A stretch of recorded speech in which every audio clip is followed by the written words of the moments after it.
بسم اللہ الرحمن الرحیم۔ السلام علیکم ناظرین کرام، زبیر شاہ آفیشیل میں خوش آمدید۔ نظر ڈالیں گے کچھ تازہ ترین خبروں اور اہم اپڈیٹس پر۔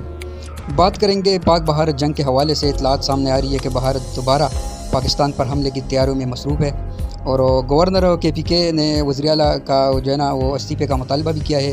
اور ساتھ ہی ساتھ بات کریں گے غزہ کے حوالے سے، جہاں بچے کچے فلسطینی ہیں ان کو بھی بے دخل کرنے کے لیے نئے احکامات جاری کیے گئے ہیں۔ اور جنرل عاصم منیر صاحب نے انڈیا کو واضح پیغام دیتے ہوئے کہا ہے کہ اگر دشمن ہماری خود مختاری کو چیلنج کرتا ہے تو نتائج کی ذمہ داری اسی پر ہوگی۔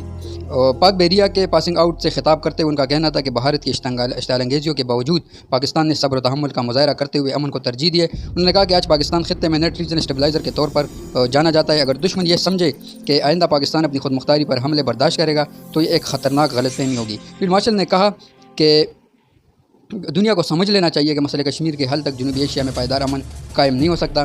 پاکستان UN قراردادوں کے مطابق مسئلہ کشمیر کے حل کا حامی ہے، کشمیری عوام کی خواہشات کے مطابق مسئلہ کشمیر حل کرنے کے لیے حامی ہے۔ آرمی چیف نے کہا کہ پاکستان دہشت گردی کے خلاف جنگ میں کامیابی کے قریب ہے۔ بھارت جان بوجھ کر خطے میں کشیدگی پیدا کر رہا ہے، ملک کو دہشت گردی کے خلاف ہمیشہ نجات دلائیں گے۔ عاصم منیر نے کہا کہ پاکستان ہر حال میں اپنی خود مختاری قومی مفادات کا دفاع کرے گا، اس میں کسی قسم کی جھجک نہیں دکھائے گا۔ اور اسرائیلی فوج نے غزہ کے بچے کچے فلسطینیوں کو جبری طور پر علاقے خالی کرنے کے نئے احکامات جاری کر دیے ہیں۔ رپورٹس کے مطابق social media platform X پر اسرائیلی فوج کے عربی زبان کے ترجمان نے ایک پیغام میں کہا کہ آپ کی حفاظت کی خاطر فوراً جنوب میں واقع علاقے المواسی کی طرف نقل مکانی کرے اور ان علاقوں کی طرف واپس نہ آئے جو لڑائی سے متاثر ہو چکے ہیں۔ ترجمان کا کہنا تھا کہ اسرائیلی فوج ان علاقوں میں شدید طاقت کے ساتھ کارروائیوں میں مصروف ہے تاکہ حماس کی تنظیمی صلاحیتوں کو مکمل طور پر ختم کیا جا سکے، کیونکہ یہ تمام علاقے راکٹ فائرنگ کے لیے استعمال ہو رہے ہیں۔ واضح ہے کہ غزہ میں لاکھوں فلسطینی شہری پہلے ہی جبری بے دخلی، شدید بمباری اور انسانی بحران کا شکار ہے۔ انسانی حقوق کی تنظیموں نے ان اقدامات کو بین الاقوامی قوانین کی کھلی خلاف ورزی قرار دیتے ہوئے جنگ بندی کا مطالبہ کیا ہے۔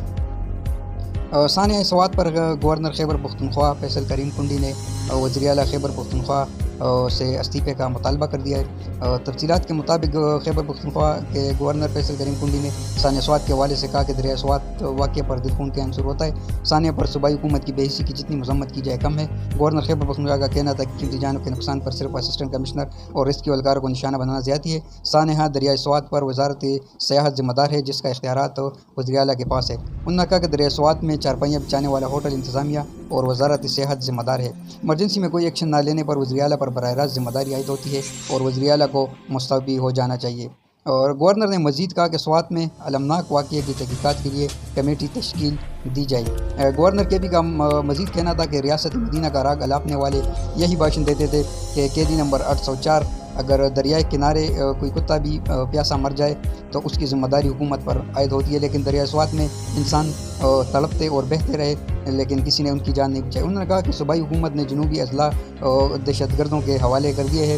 خیبر پختونخوا میں کرپشن کے ریکارڈ قائم کیے جا رہے ہیں۔ گزشتہ روز سوات میں افسوسناک سانحہ پیش آیا تھا، جس میں دریا کی مزور موجیں 18 افراد کو بہا کر لے گئی۔ ریسکیو آپریشن میں 11 افراد کی لاشیں نکالی گئی اور 4 کو بچا لیا گیا، تاہم لاپتہ 3 افراد کی تلاش تاحال جاری ہے۔